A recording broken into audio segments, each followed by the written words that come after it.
يقول الله عز وجل: يا ابن آدم لا تخافن من ذي سلطان ما دام سلطاني باقيا،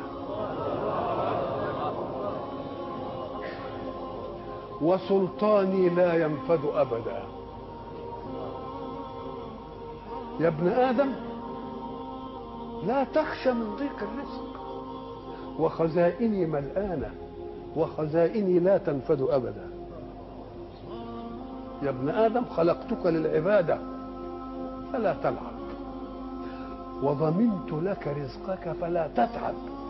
اوعى تفتكر تتعب يعني بجوارحك، تتعب بقلبك وتنشغل بيه. انت الجوارح تعمل والقلوب تتوكل.